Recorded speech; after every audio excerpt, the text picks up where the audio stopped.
আবার একটু নজর রাখতে হচ্ছে বাংলাদেশের খবরের দিকে, কারণ যেভাবে সনাতনের উপর হামলার ঘটনা ঘটছে, সংখ্যালঘুদের উপর হামলার ঘটনা ঘটছে, এই মুহূর্তে যে খবর আমরা পাচ্ছি তাতে আরো নতুন করে এই প্রশ্নচিহ্ন তুলে দিচ্ছে। চট্টগ্রামের একটি ঘটনার কথা এবার একটু উল্লেখ করব আপনাদের সামনে। এই চট্টগ্রামের একটি বেসরকারি কলেজ, যেখানের উপাচার্য তিনি পদত্যাগ করতে বাধ্য হলেন।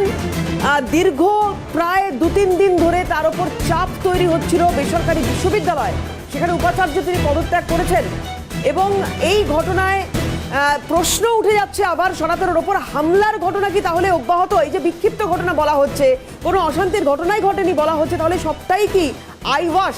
গত 2 দিন ধরে উপাচার্যের পদত্যাগের দাবিতে উত্তাল আন্দোলন করছিলেন পড়ুয়ারা। তালা ঝুলিয়ে দেওয়া হয়েছে ওই ক্যাম্পাসগুলোতে, এমনটাও কিন্তু প্রাথমিকভাবে খবর আসছে আমাদের কাছে। ডক্টর অনুপম সেনের সঙ্গে পদত্যাগ সহ উপাচার্য এবং রেজিস্ট্রার, এবং এই খবরটি ইতিমধ্যেই কনফার্ম করা হয়েছে।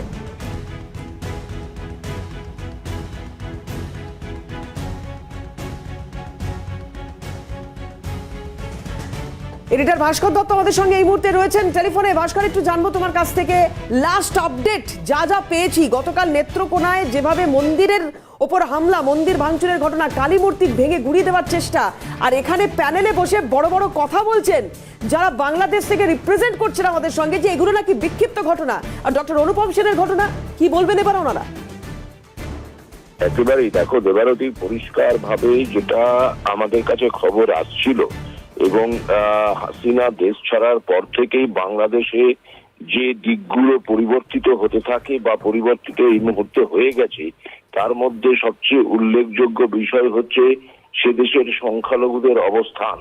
সে দেশের সংখ্যালঘুদের ওপর যে শুধুমাত্র হামলা হচ্ছে, তাদের বাড়িতে ভাঙচুর করা হচ্ছে, এমনটা শুধু নয়, তাদের ওপর নেমে আসছে এর থেকে আরো বড় ভয়ঙ্কর বিষয়। তার কারণ হচ্ছে কর্মস্থলে তারা আর কাজ করতে পারছেন না, এটি যেন আরো প্রকট হচ্ছে। কারণ কোথাও কোথাও সনাতনী বা সংখ্যালঘু যারা ওখানে রয়েছেন, বিশেষ করে হিন্দুরা, তারা যেখানে কাজ করছেন, এমন কিছু করা হচ্ছে, তাদেরকে বাধ্য করা হচ্ছে যে যাতে তারা কাজটা ছেড়ে বেরিয়ে যান, কিংবা সরাসরি তাদেরকে একেবারে চাকরি থেকে হুট আউট করে দেওয়া হচ্ছে, স্যাক করে দেওয়া হচ্ছে। এরকম ঘটনা এক নয়, একাধিক ঘটার উদাহরণ আমাদের সামনে আসছে।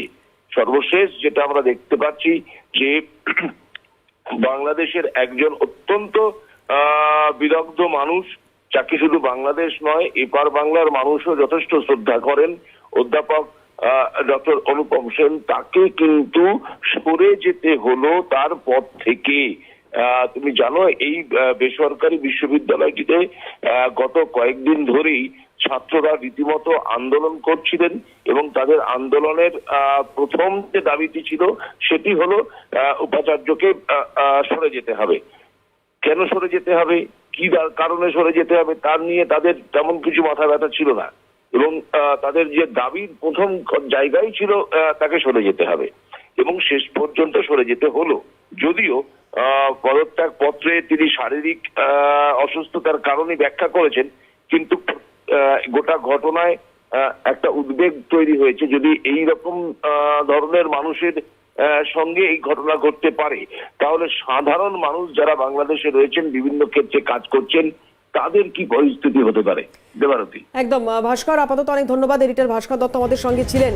আর এইরকম একটা জায়গায় দাঁড়িয়ে যেটা মনে করা হচ্ছে যে আগামী 9 তারিখ যদি বিদেশ সচিব ঢাকায় যানও, যেখানে সনাতনীদের উপর হামলার ঘটনা বা সংখ্যালঘুদের উপর হামলার ঘটনাগুলো ঘটছে, এবং সেটা নিয়ে কথা বলার পরিসর কতটা থাকবে সেটা নিয়েও কিন্তু প্রশ্ন উঠে যাচ্ছে।